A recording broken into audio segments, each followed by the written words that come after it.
Nailinig ko po tayo tumayo at sabay-sabay po natin basahin ang ating scriptures. Then Jesus told his disciples a parable to show them that they should always pray and not give up. Then he returned to his disciples and found them sleeping. Could you men not keep watch with me for 1 hour? He asked Peter. Pray without ceasing. Pagpalain po ng Diyos ang kanyang salita. Napakaganda ng passage. Tinuruan ni Jesus ang kanyang mga disciples ng parable. Ipinapakita niya kailangan nila manalangin, palagi manalangin, at huwag sumuko. Manalangin, huwag sumuko. Before he died on the cross, hindi naging sensitive ang mga disciples. Sa time na yun, nangangailangan si Jesus ng sambali na kasama niya sa prayer. Ang nakakalungkot dito, si Jesus struggled siya dahil alam na niya kung ano mangyayari sa buhay niya.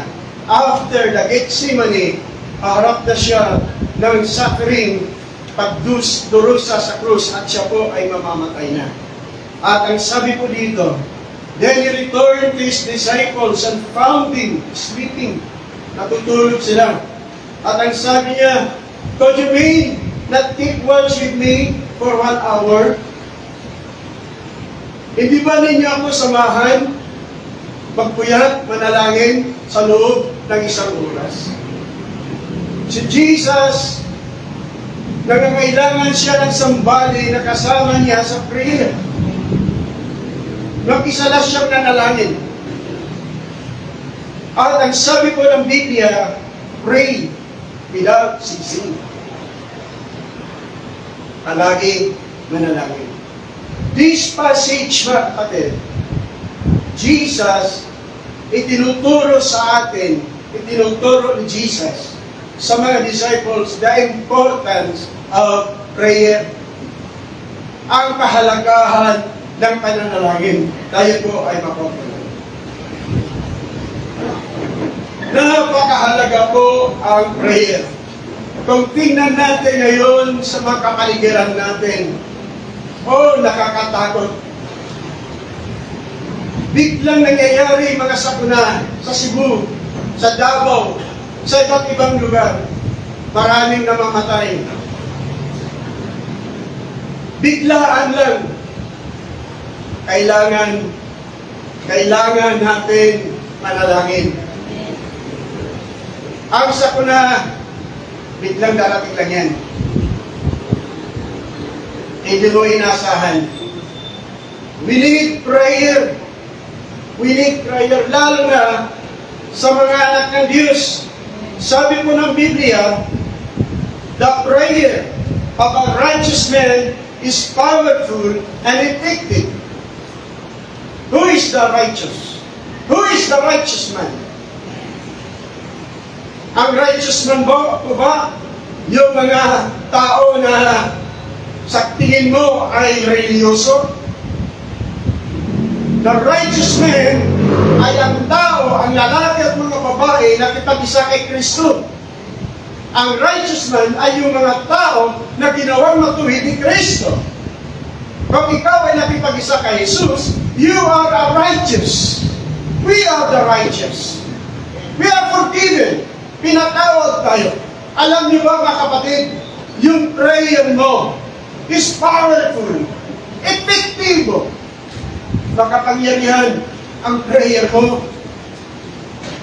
Mga nanay, mga tatay, yung prayer nyo, powerful, effective. Ayaw ng dyablo na kayo manalangin. Ayaw ng dyablo na araw-araw kayo manalangin. Dahil alam ng dyablo, your prayer is powerful, your prayer is effective. Pag sinabing effective, sinasagot ng Lord. Nangyayari kung ano ang inyong pinagpipray. Never stop praying. Huwag guminto, manalangin. Huwag guminto, manalangin.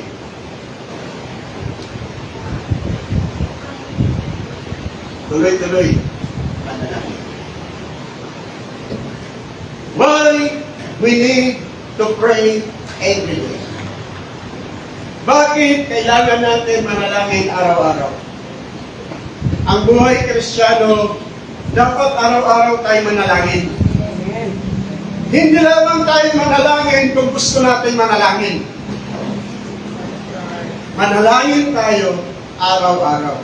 We have 24 hours a day. 24 hours a day.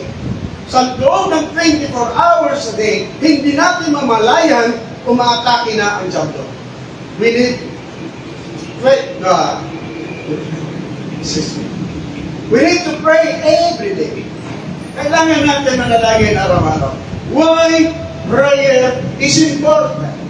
Bakit po ba ang pananalangin napakahalaga? Bakit po ba mahalaga tayo manalangin? Dumulog sa presensya ng Diyos. Mayroong ilang bagay na titignan natin tungkol po sa importance of prayer. Alam niyo mga kapatid, worship and prayer, hindi po sila magkakahiwalay. If you are prayerful, you are worshiper. If you are worshiper, you are prayerful. Hindi po sila magkakahiwalay.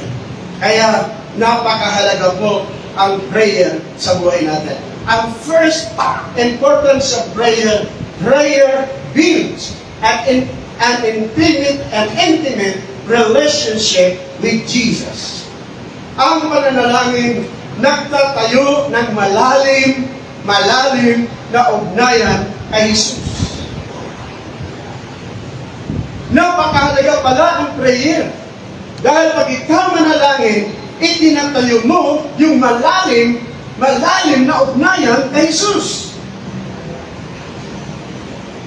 Ang ibig sabihin pala, pag ikaw ay manalangin every day, you pray every day, lumalalim ang inyong ugnayan, ang inyong relasyon kay Jesus. Makikilala mo ang Panginoon ng lubusan. Through prayer.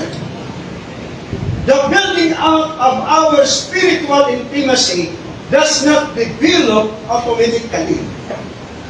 Ang pagtayo po ng ating spiritual intimacy, magiging malapit sa Panginoon, lumalim sa Panginoon, hindi po ito na-develop ng agad-agad. Overnight o first encounter lang natin. Ang friendship, hindi po na-develop ng isang gabi. Maraming taon yan. Maraming taon para ma-develop, ma-establish yung friendship. Ganon din po sa Panginoon. Kailangan natin manalangin araw-araw. Sabihin mo sa katabi, magnanalangin ka kapatid, araw-araw. Sa asawa mo, sabihin mo, baka mula ngayon, mula sa araw ito, kailangan manalangin ka. Sabihin mo rin ng asawa mong babae. Kilala mong asawa mo. Kung nanalangin ba siya o hindi. Si Lola, si Mami. Lahat tayo manalangin, mga anak. Manalangin po tayo. The word prayer, sa original, sa Greek word, ay prosopy. Ang ibig sabihin po sa original, prayer is communion with God. Prayer is communion with God. Ang pananalangin ay pakipag-isa sa Diyos. Ang prayer ay pakikipag-ugnayan, pakipagsama sa Diyos. Ibig sabihin, pag ikaw ay manalangin, pag tayo po manalangin, tayo ay nakipag-isa sa Diyos. Tayo ay nakipag-fellowship sa Diyos. Hello? Isipin nyo, pag ikaw ay manalangin, ang kasama mo ay ang hari ng mga hari. Ang Diyos na makapangyarihan. Isipin niyo pag ikaw ay lumapit sa prayer, ang Diyos na nasa langit, bumababa para makipaghalbilo sa iyo. Makipag-fellowship sa iyo. Ang prayer ay communion with God. Pakipag-isa sa Diyos. Prayer is talking with God. Prayer is our direct line with Heaven. Ang pananalangin ay pakipag-usap sa Diyos. Ibig sabihin, pag ikaw ay manalangin, kinakausap mo ang Panginoon heart to heart. Kinakausap mo kung ano yung nararamdaman ng puso mo, yun ang sinasabi mo sa Diyos. Yun pala ang prayer. Kinakausap mo yung hari ng mga hari. Kinakausap mo ang inyong Ama na nasa langit. At ang sabi po dito, ang prayer, ito po yung direct line natin sa heaven. Pag ikaw manalangin, bukas ang linya sa langit. Pag ikaw manalangin, diretso yung linya, makakontak agad sa hari ng mga hari. Hindi busy ang Panginoon. Pag ikaw ay manalangin, makikita ka ng Diyos. Kahit billions of people, pag ikaw ay manalangin, bibigyan ka ng pansin ng Panginoon. Didinggin ng Diyos ang inyong prayers. Sabi pa po dito, prayer is a communication process that allows us to talk to God. God wants us to communicate with Him. Ang pananalangin ay proseso sa pagkomunikasyon. Pinahintulutan tayo na makipag-usap sa Diyos. Nais ng Diyos. Nais ng Diyos na makipag-usap sa iyo. God created us for a purpose. Special paggawa ng Diyos sa atin. You are created after the image and likeness of God. Kamukha ka, kalarawan ka ng Diyos. Ginawa kang special. Bakit? Nais ng Diyos na makipag-usap sa iyo. Nais ng Diyos makipag-fellowship sa iyo. Nais ng Diyos na magkaroon ka ng time para sa Kanya. Yan po yung prayer. Ayaw ng Diablo na manalangin ka. Ayaw ng Diablo na lumalim ang relasyon mo kay Jesus. Gusto ng Diablo, malayo ka kay Jesus. Hindi mo siya makilala ng lubusan. Mga kapatid, we pray because we love God. Mananalangin tayo dahil mahal mo. Mahal natin ang Diyos. Kung hindi mo mahal ang Diyos, hindi ka mananalangin. Kung hindi ka nananalangin everyday, patunay lang yan na hindi mo mahal ang Diyos. Hello? Nandiyan po ba kayo? Yes! Kung mahal mo ang Diyos, kakausapin mo siya. Magkakaroon ka ng time para sa Kanya. We pray because we love God. We spend time with God in prayer and communion because we love God. We love Him. Nagbigay tayo ng panahon, o depende sa oras binigay mo kay Lord, nagbigay tayo ng malaking panahon sa Diyos, sa pananalangin, sa communion, sa pagkipag-isa, dahil mahal na mahal mo ang Panginoon. Handaan mo, we love God because God, He first loved us. Siya yung unang nagmahal sa atin. Hindi tayo ang unang nagmahal. Minahal tayo ng Diyos, kaya nag-response tayo sa Panginoon. Minahal natin ang Diyos dahil minahal niya tayo. Kaya ang patunay na mahal natin ang Diyos, we pray every day. Manalangin tayo araw-araw. Next po, we pray because we depend on God.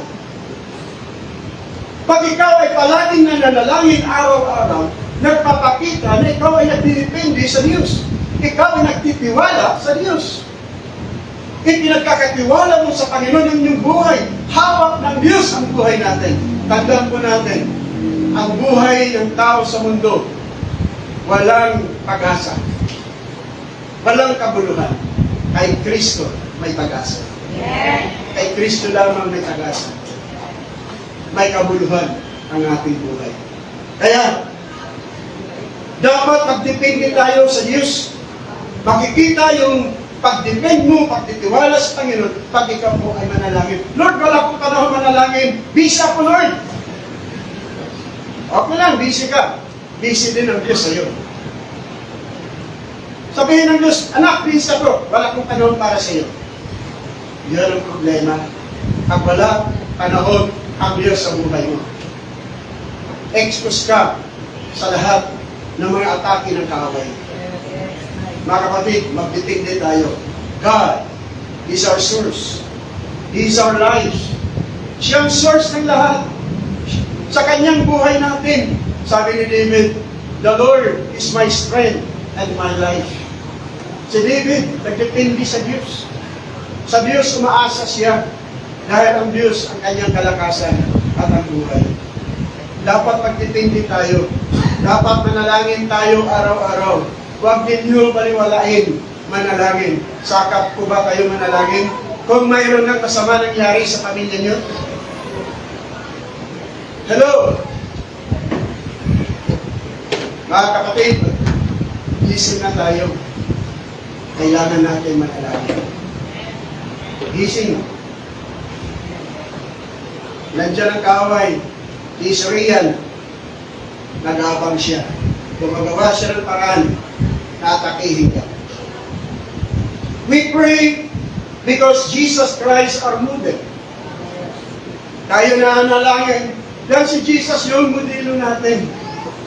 Siya yung gumawa ng example. Si Jesus is powerful, is prayerful. He is God, the Son of God. Ngunit makita natin nagpipray siya. Nakipag-isa siya sa Ama. Nakipag-fellowship siya sa Heavenly Father. Jesus prayed constantly. Jesus was always in perfect communion with the Father. Si Jesus Himself, hindi na niya kailangan manalangin. He is God. He is the Son of God. He is perfect. Hindi na niya kailangan manalangin. Bakit siya nanalangin? Pinapakita niya sa mga disciples, nakita siya ng mga disciples, paano siya manalangin. At yung prayer niya ay epektibo, makapangyarihan. Hello? Si Jesus ang modelo natin sa pananalangin. Mga tatay, mga nanay, si Jesus ang modelo ninyo sa pananalangin. Kailangan mo manalangin araw-araw. When we pray every day, we establish an intimate relationship with Jesus. Lalalim ng lalalim ang pag-ibig mo kay Jesus, lalalim ang ugnayan mo kay Jesus, lalalim ang inyong pagkakilala kay Jesus. Pag wala kang time sa prayer, hindi mo siya makikilala ng lubusan. Doon mo lang siya makikilala pag ikaw ay mag-spend time with Him in prayer. Pangalawa, why prayer is important? The importance of prayer. Prayer will deliver us from trouble. Prayer will deliver us from the hands of the fallen. Prayer will deliver us from death.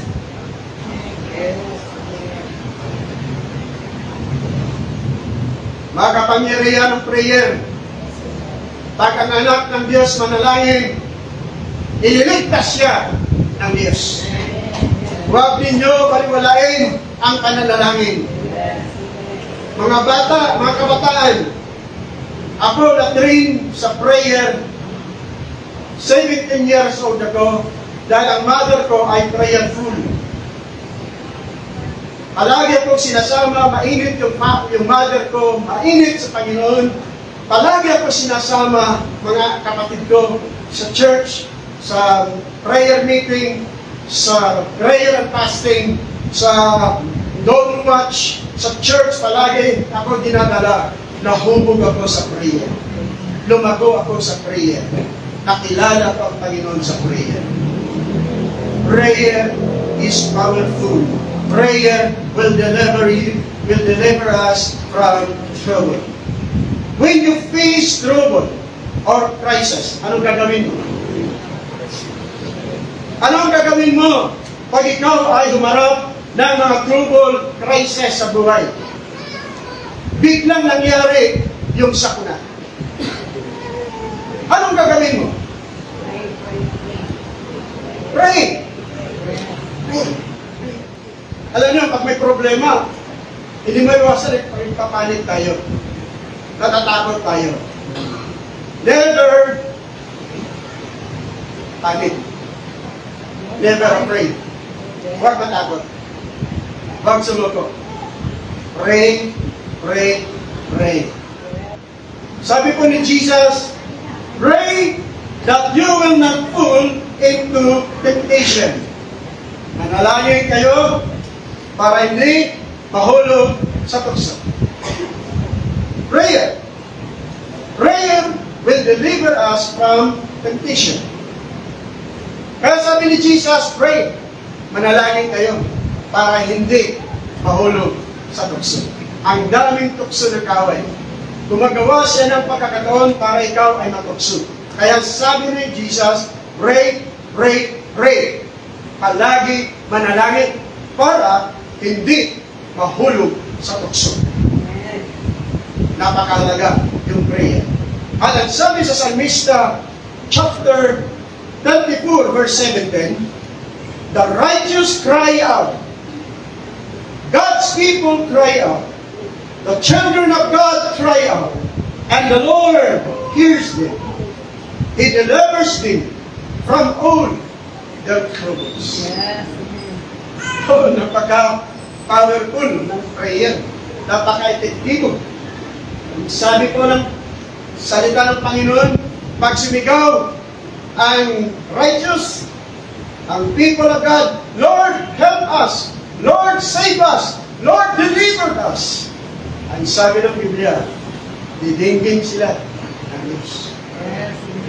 Ang tainga ng Diyos, palaging bukas sa mga prayers na gagawin ng kanyang mga anak. Close lang ang kanyang tainga sa mga taong makasalanan. Sa masasama. Pag ikaw ay righteous, his ears are open. Ngunit yung sinners, pag mag-humble siya sa harapan ng Panginoon, magsisi sa kanyang mga kasalanan, didinggin siya ng Diyos. Ngunit the righteous, the people of God, when we cry before the Lord, God hears us. Didinggin tayo ng Panginoon. At ililigtas ka ng Diyos. Hallelujah. Last po mga kapatid. Last. Prayer is important. Napakahalaga po yung prayer. Kaya lahat dapat po manalangin, mga bata, mga kabataan. Kailangan ma-establish tayo sa pananalangin. Hindi kayo lalago pag hindi kayo manalangin. Pray. Hindi lang personal sa bahay. Pag may mga gatherings dito, prayer meeting, prayer fasting, pumunta kayo sa church. Pray. Lalago kayo. Hindi lang personal na tayo manalangin. Sama-sama tayo manalangin. Prayer helps us determine the will of God. Ang pananalangin nakakatulong sa atin malaman ang kalooban ng Diyos. Ang pananalangin nakakatulong sa atin masiguro ang kalooban ng Diyos. Kailangan po malaman natin ang kalooban ng Diyos. Yung will ng God sa buhay mo, will ng God sa buhay ko, kailangan alam natin. Malalaman natin yung will ng Panginoon through prayer. Prayer lang. Hello? Lalapit ka sa trono ng biyaya ng Diyos, manalangin ka, kausapin mo ng Panginoon, i-reveal ng Diyos yung will niya sa iyo. Pag wala kang time sa prayer, hindi ihayag ng Diyos yung kalooban niya. Dito po sa Biblia, may mga example tayo dito sa Biblia na nalaman nila ang kalooban ng Diyos through prayer. Peter was praying. Si Pedro po nanalangin. Nanalangin siya habang siya nagpipray. Pumunta siya doon sa rooftop ng bahay kasi yung kasama niya naghahanda ng pagkain. Habang siya nagpipray, medyo nagugutom na siya. Naramdaman niya yung gutom. Habang siya nagpipray, nabuksan ang langit, nagkaroon siya ng vision. Open vision. Kasi yung vision, hindi tulog. Pag dream, tulog. Dito, si Peter, gising siya, nakita niya yung vision. Nakita niya, nabuksan yung heaven, at mayroon ibinaba na malaking kumot na may tali sa bawat corner. At ang laman ng kumot ay lahat ng hayop na marurumi. Lahat na marurumi hayop. Ibinaba sa harapan ni Peter, at narinig yung tinig ang sabi, Pedro, tumayo ka, magkatay ka, kumain. Sabi ni Pedro, Lord, hindi pa ako kumakain ng maruruming pagkain. Kasi mga marurumi yung nakita ni Peter. At ang sabi ng Diyos, huwag mong sabihin na yung nililisan ng Diyos ay marumi pa rin. Lahat ng marumi ay nililisan ng Diyos. Inalis yung kumot. At habang sabi po sa verse 19 and 20, while Peter was still thinking about the vision, iniisip ni Peter, ano bang ibig sabihin ng vision? Ano bang ibig sabihin ng Panginoon? May misaya ang Diyos. Habang iniisip ni Peter yung vision, the Spirit said to him, tinausap siya ng Espiritu, Simon, Raven are looking for you. So get up and go downstairs. Do not hesitate to go with them, for I have sent them. Sinabi, kinausap siya ng Espiritu, Simon, mayroong 3 lalaki naghahanap sa iyo. Bumangon ka at bumaba. At huwag kang mag-atubili na sumama sa kanila. Ako mismo ang nagsubok sa kanila. At yung mga tao na pumunta, mga hintil sila. Mga sinugo sila ni Cornelio. Si Cornelio gusto niya marinig ang gospel para siya maligtas. At dito nagsimula, iniligtas ng Lord yung mga Gentiles. Kaya marami ang naligtas sa araw na yun dahil kay Pedro, sumunod siya sa direction ng Panginoon. Yung will ng God na kalooban pala ng Diyos iligtas ang mga hintil. Amen? Nalaman ni Pedro through prayer. Pangalawa, the Church of Antioch. The Antioch Church were praying and fasting. Ang Church of Antioch po, the first church na ang mga membro ay mga Gentiles, mga hintil. Kaya pumunta si Pablo at saka Bernabe para tulungan ang Church ng Antioch. At sa time na yun, ang church po ay nanalangin sila ng fasting para sa another direction ng views. Humingi sila ng guidance mula sa Panginoon. Gusto nila malaman kung ano yung will ng Lord para sa Church of Antioch. At sa verse 2, chapter 13 ng Acts chapter 13 verse 2, ang sabi ko dito, basahin po natin lahat. As they ministered to the Lord and fast, the Holy Spirit said, now separate to me Barnabas and Saul for the work to which I have called them. Ang sabi po na, nag-minister sila sa Panginoon through prayer, worship, and fasting. Nag-minister sila. After na sila nag-minister, the Holy Spirit speak. Nagsalita ang Holy Spirit, ang sabi ng Holy Spirit, italaga nyo para sa akin si Barnabas at saka si Saul para sa gawain kung saan ko sila kumain. At dito na nagsimula yung missionary journey ni Pablo. Inihayag ng Diyos yung will niya para sa buhay ni Paul at saka ni Barnabas. At ang Church of Antioch ay naging center of missionary journey. Naging center. Bakit doon sila nag-report sa Church of Antioch. Nalaman yung will ng God. Another din po makikita natin Si Paul, he was praying for guidance. Kung tingnan po natin yung context, plano ni Paul na pumasok sa Bithynia para mag-minister. Hindi siya pinaturutan ng Espiritu ng Panginoon. Gusto niya pumasok sa Asia, hindi pinahintulutan. Hindi natuloy yung pagpasok nila sa Asia. He prayed to the Lord for guidance. Sa gabing yun, si Paul, nagkaroon po siya ng vision. Hindi siya tulog, kundi vision ang nakita niya.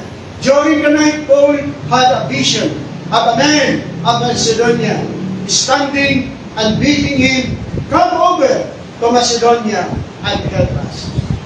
Napaka-clear ang vision na pinakita ng Diyos sa kanya. Isang lalaki na taga-Macedonia ay nagmamakaawa. Pumunta kayo dito sa Macedonia, tulungan niyo kami.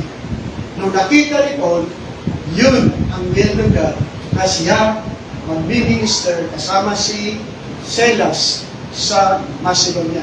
Kaya na-establish yung church ng Filipos, Ephesus, Corinthians, ang daming mga church na na-establish ni Paul doon sa Macedonia. Dahil yun ang will ng Lord na siya ay mag-minister. May personal experience po ako noong 1984. First experience na the Lord guide me para malaman yung will ng Panginoon. Nagpapastor kami sa Merla, sa isang lugar na under kami ng isang missionary sa isang organization na Glad Tidings Christian Fellowship. At that time, yung missionary namin, nag-for good siya sa Luis. Kami yung katiwala doon sa bahay niya, sa office. Ako yung naglilinis doon, magala siya. Tapos, at that time, I was praying to the Lord. Mga midweek yun, nagpe-pray ako sa Panginoon doon sa office. Ang prayer ko ay yung preparation para sa Sunday. Kung ano yung message ng Lord, ang Lord ng minister sa mga kabatiran. Habang ako po ay nanalangin, nasa presence ako ng Lord, I feel the presence of God. Habang nanalangin ako, I heard a voice. Narinig ko yung isang tinig. Napaka-powerful yung tinig. Very clear yung sinabi. Ang tinig na narinig ko, sabi, arise and go. Arise and go. Nung narinig ko yung tinig, sumagot ako. Sabi ko, saan? Parang may kausap ako. Saan? At ibinigay yung place. Alin. Nung sinabing alin, sa Northern Samar, tumayo ako. Pumunta ko sa, tinignan ko sa mapa, doon yung Samar. At yung lugar na yun, wala pang church, by church, dati, umalis dahil sa persecution. Nung narinig kong alin, pagtapos yung nakita ko yung place ko, bumalik ako. Sabi ko, Lord, kita ko, buntis pa si San Marla. Manganganak siya sa September yung nakita ko yung nag-uusap ang Panginoon. Tapos sa year na yun, manganganak si San Marla. Sa Kailin, sabi ko sa amin. Sabi ko, Lord,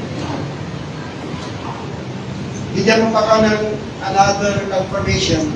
At pagkatapos manganak si San Marla, pupunta kami next year. Sabi ko, pagdating ng next year, 2085, pumunta po kami sa lugar niya. By the grace of God, we establish ang church. Yung kila Pastor Orly. Kaya yung kay Pastor Orly. Hanggang ngayon, si Pastor Orly, yung product po ng church na ginamit siya ng Panginoon for sa loob ng 36 years. Ginamit siya ng Panginoon 19 years. At after doon, binigyan ko ng vision ng Lord na matulog sa Tagalog. Pumunta ko kami ng Manila. Kami pamilya. mga bata, maliliit pa. Pumunta kami sa Manila, hindi pa ako trabaho. Alam ko may purpose ang girl. Nagkaroon ako ng design ng tuto ng Tagalog. Habang nandun kami sa Manila, after, sa paalam namin, 6 months lang kami. After 6 months, pabalik na kami kasama. 1 month pa lang kami sa Manila, wala na ako ng burden, bumalik ng sama. Ang plano ko ngayon, matuto ng Tagalog. Ma-train sa Tagalog. After 5 months, sumulat yung missionary namin. Mayroong proposal na pinabisali sa sulat. Yung pastor sa Hong Kong, sa pastor ng Elim Congregational Church Hong Kong, ay nagpaplano sila magtayo ng Elim Congregational Church sa Pilipinas. Humingi siya ng pastor sa missionary namin at walang ibang ibinigay kundi kami. Kasi sa time yun, wala na kami church. Sabi ng missionary, nandun si George at si Merda, ibibigay namin sa iyo para makapitayo ng Elim Congregational Church. At sinulat, yun ang nandun sa letter, kasi for letter na talaga nun, talagang mga masyadong cellphone. Binasa ko namin, tapos binasa ko yung letter. Habang binabasa ko, sabi ko sa sarili, we are not qualified na mag-handle sa baka nagkamali sila na marami naman may mga potential na mas kampa yung karapat-dapat talaga sa ministry. Habang binabasa ko yung leader, I keep on praying to the Lord kung ano talaga yung will ng Lord. Sabi naman sa amin, any places sa Philippines pwede kami magbukas, either sa Ormo, sa Samatin, saan man kami napadala. Habang habang nagpe-pray ako, nagkaroon ako ng open vision. Napakalilo, first time na nagkaroon ako ng vision. Mayroon dumaan sa harapan ko. Parang yung lighting siya na dumaan. Dapat saan pagkakas yung lighting. Mag-is. Tapos, may word na napakalinaw ng word. Go sa Bacolod City. Napakalinaw yung word. At yung sila, dinadaanan namin from Samar. Hindi pa rin kami nakarating sa siyudad namin. Nung nakita ko yung vision na yun, sinabi yung customer, ito yung vision yung pinay naman. We prayed.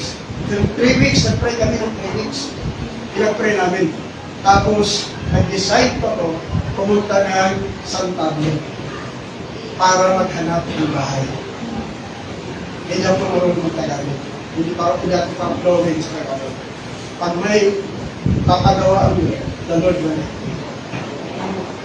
Thank God, by the grace of God, na-establish yung Elim Congregational Church. Nagkaroon ng mga panits, nagkaroon kami ng mga pastors, nagkaroon ng namunga, nagkaroon ng mga satellite church. Hanggang ngayon, tuloy-tuloy yung ministry. Pag ang Lord mag-guide, pag alam mo yung will ng Lord, pag sumunod ka, talaga, makikita mo, gagawa ang Diyos. Amen po kay Diyos. Diyos ang patuloy, papatuloy. Mga kapatid, napakalaga po ng prayer. Prayer is important. Kailangan natin manalangin. Kailangan natin mag-pray. Kailangan natin lumago sa pananalangin. Huwag natin hayaan na marami pang mangyayari na masama sa bansa natin. Marami po nag-iintay sa daigma. Mga kapatid, kailangan mag-pray tayo na sana i-rescue o huwag na natuloy yung nabigwan. Kasi pag mangyari yung nabigwan, marami ang mamamatay. Kasi ang tatamaan ang mikroba nila. Marami ang tatamaan. Kaya kailangan manalangin po tayo. Pag-pray tayo, pray. Sa mga pamilya, pray. Huwag na sa kapro ba kayo mag-pray? Mayroon na nangyari masama? May nangyari masama sa anak mo, sa kapatid mo, sa pamilya mo? Mag-pray tayo. Yung prayer will protect us. Yung prayer will protect your family. kailangan natin manalangin. Pray, pray, pray. Why we need to pray every day? Why? Prayer is important. Pray, manalangin tayo. So, review natin. Prayer builds an intimate relationship with Jesus. Prayer will deliver us from trouble. Prayer helps us determine the will of God. Lahat ng ito ay isang word lang, ay prayer. Kailangan natin manalangin. If you want to know the will of God, pray. If you want to experience the power of God, healing, deliverance, pray. Kung nais mong lumagos sa Panginoon, manalangin. Pray, pray, pray, pray. Manalangin tayo. Kaya, tapusin natin, when you face trouble or crisis, pray, pray, pray. Pray without ceasing. Never stop praying. Mga kapatid, I'm serious. Ang Lord na mag-usap sa inyo. Huwag natin baliwalayin. Manalangin. Huwag natin baliwalayin. Pray for your family. Salvation for your family. Pray for your protection. Pray, pray, pray. Pray for your husband, your wife, mga kapatid, mga anak mo. Pray, pray.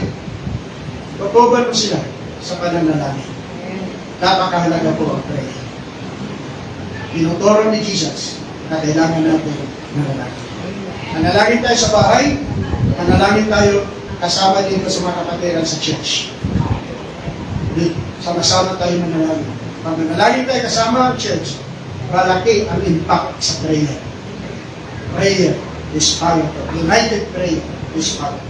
Tayo po ay